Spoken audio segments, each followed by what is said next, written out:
été abattus. Nous y reviendrons. Et puis le chef de l'État Félix Tshisekedi poursuit son périple dans le Grand Kasaï. Il est arrivé le lundi 3 janvier à Tshikapa, chef-lieu de la province du Kasaï. Le président de la République a, dans son adresse, justifié son arrivée dans la région par le souci de trouver des solutions aux problèmes d'eau, d'électricité et des infrastructures. Suivez. Le lundi 3 janvier 2022 que le chef de l'État Félix Antoine Tshisekedi est arrivé dans la ville de Tshikapa, province du Kasaï. Il a été accueilli par une foule immense. La population de Tshikapa a soumis au chef de l'État plusieurs problèmes, notamment ceux liés à l'électricité, l'eau et les infrastructures. Répondant à la foule qui criait souffrance pour exprimer son ras-le-bol et exigeait ainsi la prise en compte de ses besoins prioritaires, le chef de l'État Félix Antoine Tshisekedi a présenté son vaste programme axé sur le développement à la base des 145 territoires du pays. Selon lui, ce programme prévoit entre autres la construction d'un hôpital de référence dans chaque territoire et la couverture santé universelle. Le chef de l'État, dans son adresse aux Kasaïens, justifiait son arrivée dans la région par le souci de trouver des solutions à leurs problèmes. Comme dans d'autres provinces où il est passé, dans l'espace Grand Kasaï, Félix Tshisekedi a échangé avec les différents leaders de forces vives provinciales, chefs coutumiers. C'est de noter qu'au moment où tout le monde était à l'aéroport pour accueillir le chef de l'État, les détenus de la prison centrale de Tshikapa se sont évadés, une vingtaine au total, qui se sont servis de la distraction de garde pour prendre fuite. Ces détenus sont sortis par la grande porte de la prison. Une évasion massive qui intervient pendant que le président de la République, Félix Antoine Tshisekedi Tshilombo, séjourne dans la ville de Tshikapa.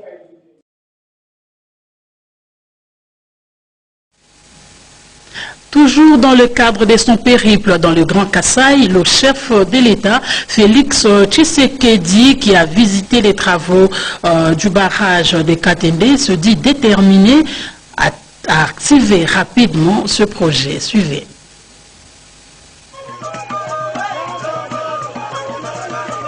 C'est un projet qui intéresse au plus haut point le Grand Kasaï et particulièrement la population de Kananga. Le barrage hydroélectrique de Katende sur la rivière Lulua, à une centaine de kilomètres de Kananga, devrait améliorer sensiblement la desserte en eau et électricité dans cette partie du pays.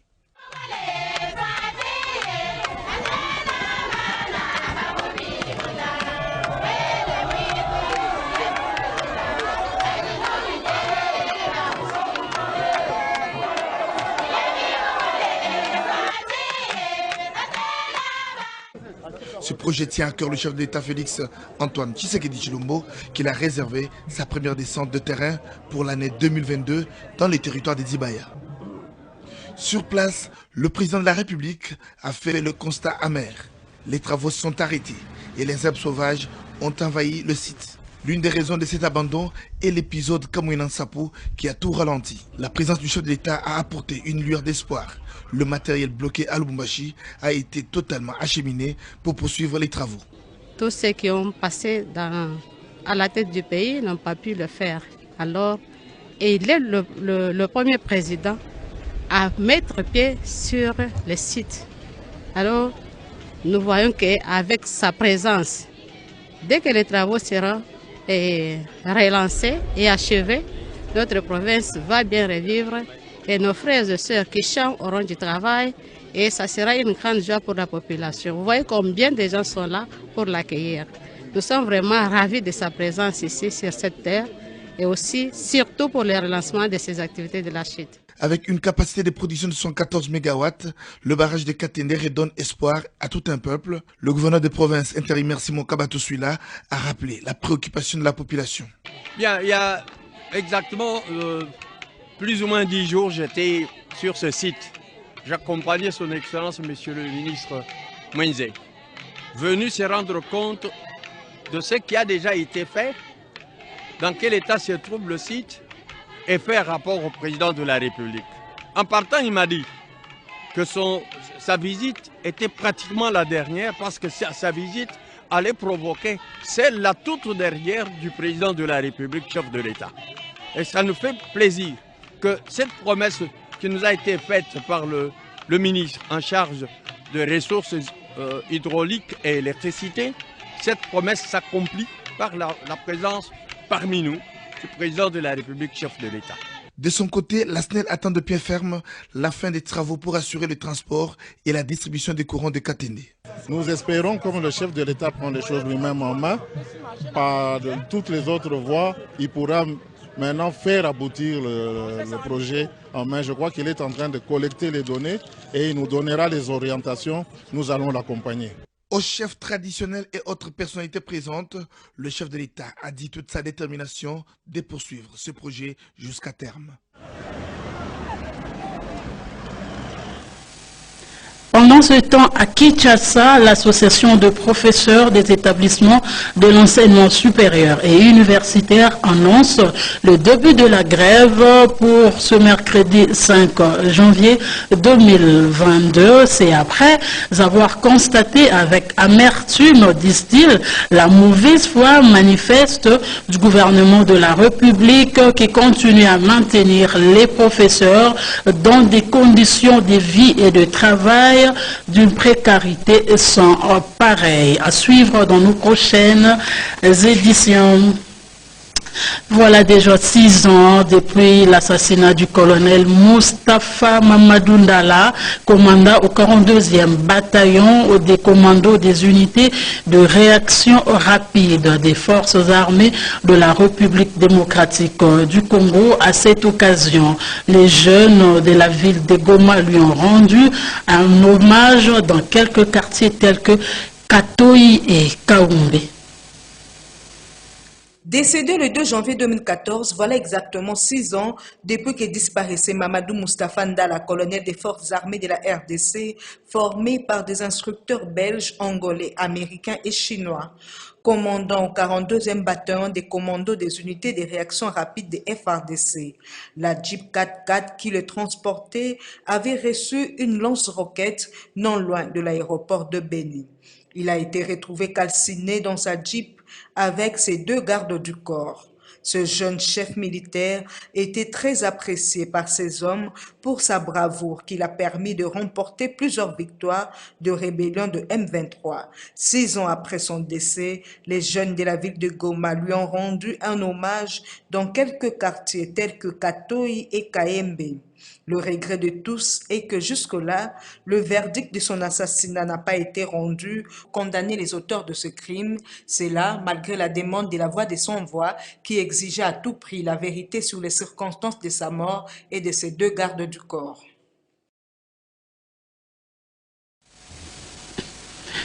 Huit personnes ont été tuées à la machette au village Kassouna, chefferie des Bachou, territoire de Beni, la nuit du dimanche au lundi 3 janvier. Cette attaque est attribuée aux rebelles ADF pullulant dans cette région. Moïse Kipoutoulou est coordonnateur de la nouvelle société civile du Congo dans la chefferie de Beni. Il est joint au téléphone par Maxime Macabou.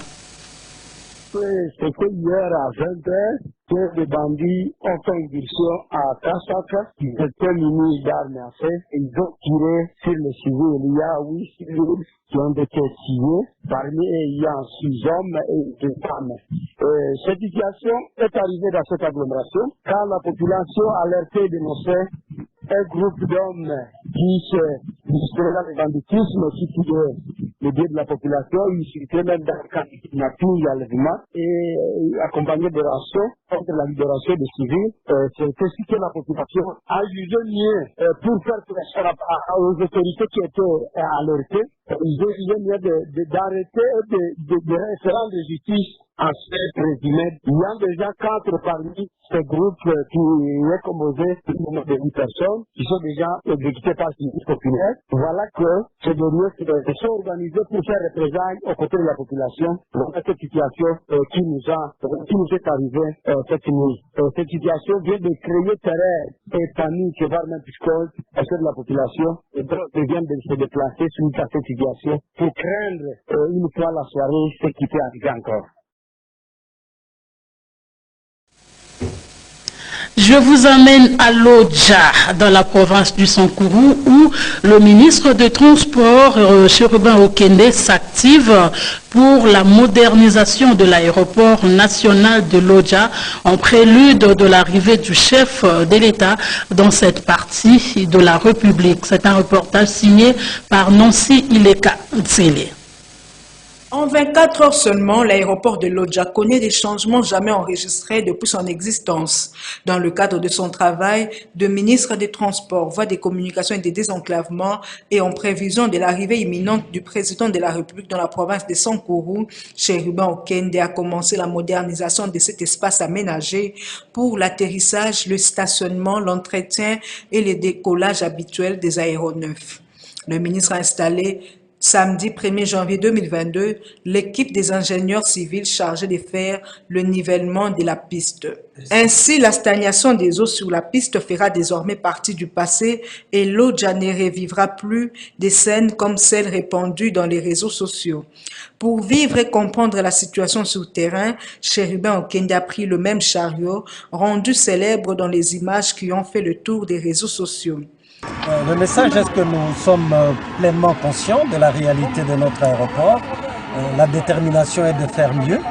Et là, en vivant ce que nous avons vu, notamment dans les réseaux sociaux, l'ambition c'est de palper du doigt cette réalité. Donc soyez rassurés que nous sommes plus que déterminés à améliorer pas simplement Lodja, mais la situation de tous les aéroports du Congo, tels que nous l'ordonne le chef de l'État, son Excellence Félix-Antoine Tshisekedi Tshilombo. La planimétrie étant en train d'être mise en place, s'en suivra le compactage de la piste. Le ministre des Transports a fait venir en urgence à Lodja les matériels anti-incendie, mais aussi des balises mobiles. Ainsi, le chef de l'État, Félix-Antoine Tshisekedi, pourra atterrir et décoller de Lodja le jour comme la nuit. Cette possibilité est offerte aussi à toutes les compagnies aériennes qui pourront optimiser leurs prestations dans le Sankourou. L'aéroport étant dépourvu de l'électricité, le gouvernement des Warriors, par l'entremise du ministère des Transports, l'a doté d'un groupe électrogène de 10 kVA. Sankourou, province au centre du pays, verra aussi la piste de l'aéroport de Lodja être ramenée à 3500 mètres comme l'ambitionne Chérubin Okende. Notez que lors de sa descente à l'aéroport, le ministre des Transports a été rejoint par d'autres notables de Sankourou, Henri Wanya et Adolphe Onosumba, qui ont plaidé pour la révision à la baisse du prix des billets d'avion Kinshasa-Lodja. Sous l'impulsion de Félix Tshisekedi, Chérubin Okende fait de l'appellation Lodja-Mputu une réalité au Sankourou. Et puis, les structures affiliées, les habitants des structures affiliées au mouvement de libération du Congo, des communes de Ngiringiri, Bumbu et Selembaou et Kalamou étaient bénéficiaires d'un don composé de cartons de poulet et de sacs de riz, une action de charité posée par le député provincial Edi Yeli dans le cadre de festivités de fin d'année. Suivez.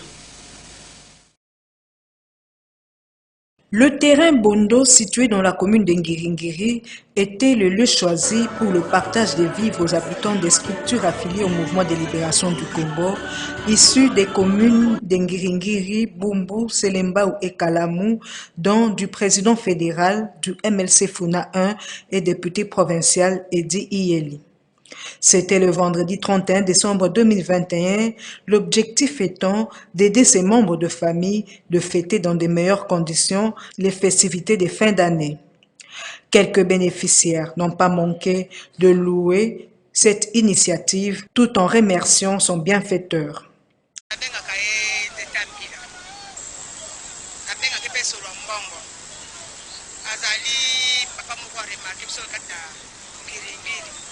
puisque bandaki na ye tosunganaki na mayele kasi akokisi mayele topesaki epuis mingi ayokolaka peuple eloko nalingaka mpe po ayokolaka peuple so toyebise papa sala boye asali aza teke afa na enferme mpe nini kasi azosala papa Mbemba Bayimoto fourmi edi na makambo azosala mpona yo papa na ngai atombolaka mpe drapeau ya MLC fourmi kanisela ye tala oyo azosala mpona population na kati ya ngenge tombola ye mpe sala ya minene mpona ye moto oyo osali ya minene mpona ye akosala su makasi mpona yo papa na ngai azokumisa motu mosusu akumisa kaka yo papa na ngai tala oyo edi asali na kati ya ngiringiri ya kolobeza pene ebele mpona honorable edi ye chaque année alesaka biso to baprojet oyo aza nango na komi na ngiri jekwa bouti olanda aotosomba lupangu tosala hôpital ya monene esuki wana te aza na baprojet fo asala boulangerie na komi na ngiringiri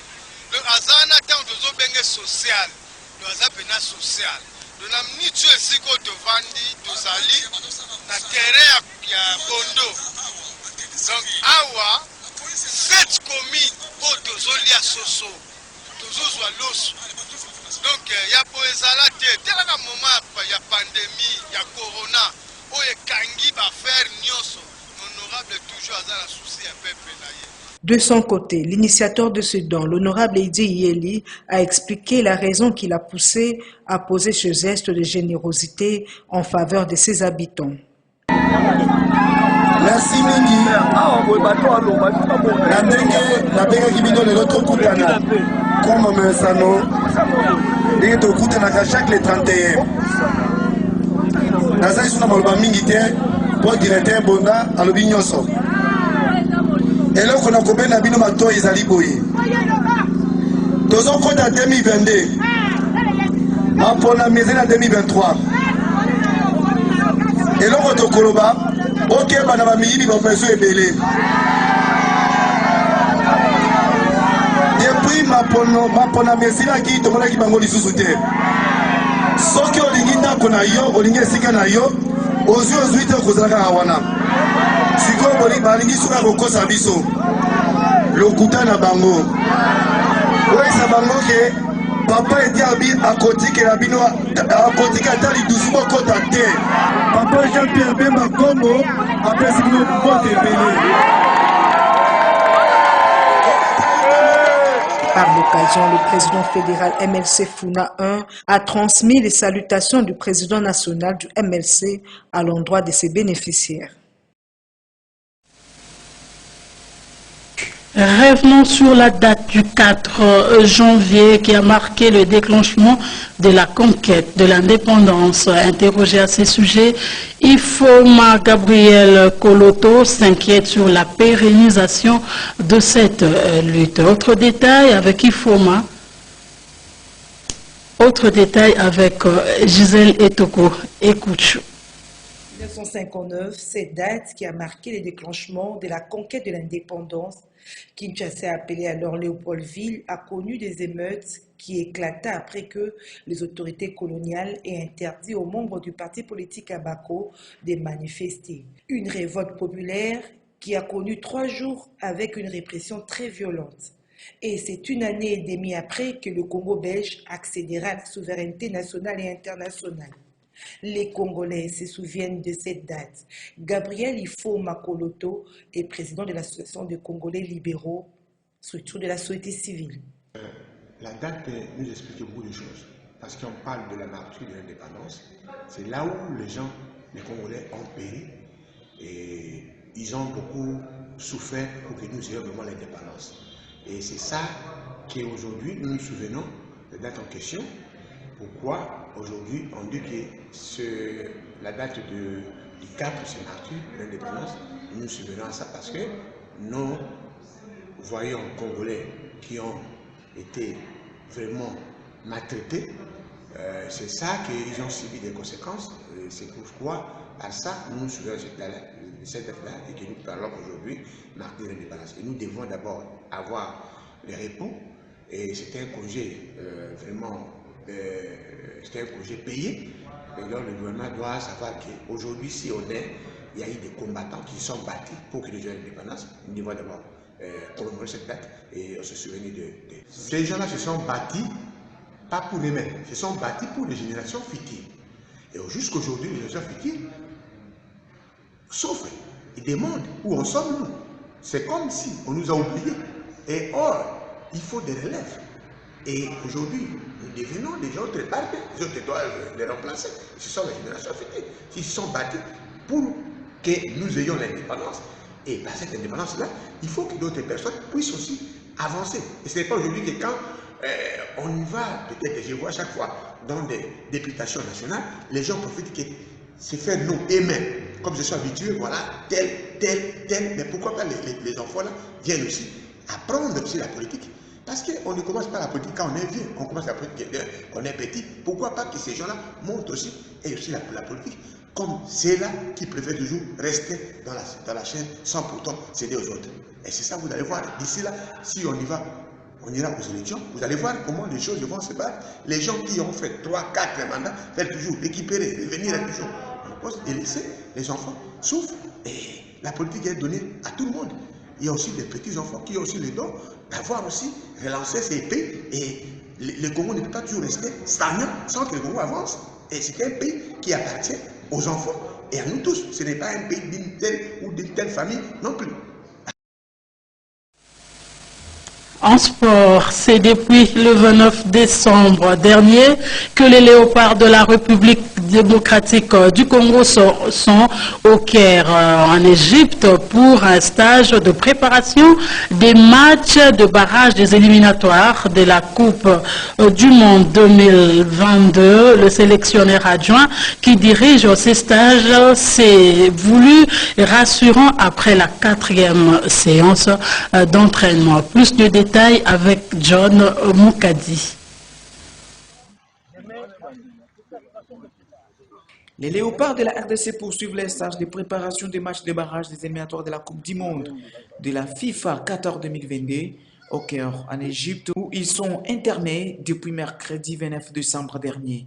L'équipe constituée de 24 joueurs, dont 20 évoluant au pays, 1 du Maroc et 3 de la Tanzanie, se prépare sous la houlette du sélectionneur adjoint Daoula Lupembe, qui rappelle qu'à la fin de ces stages, des léopards, des notes seront distribuées sur base des performances de chaque athlète.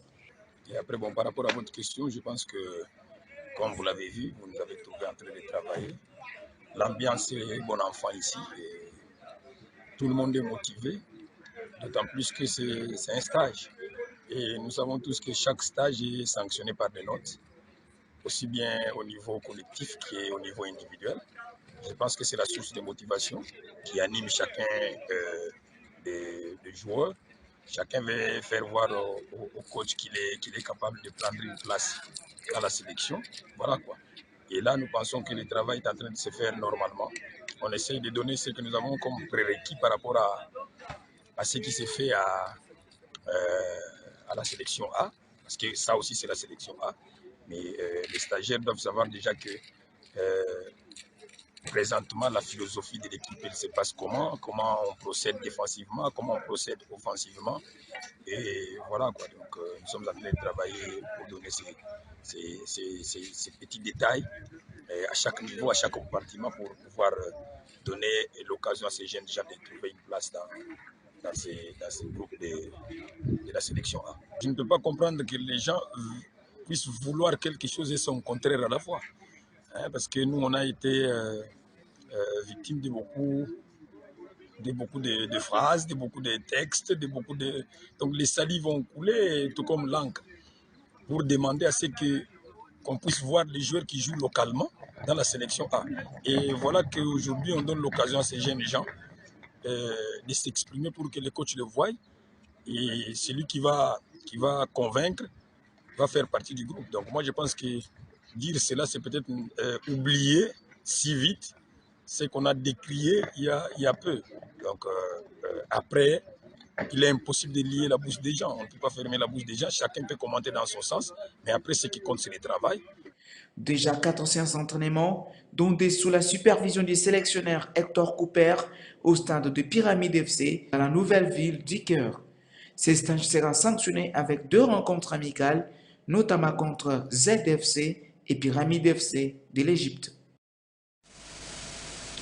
C'en est fini pour ces 13 heures et au nom de toute l'équipe technique, je vous présente nos vœux les meilleurs pour l'année 2022. Restez en compagnie de CCTV.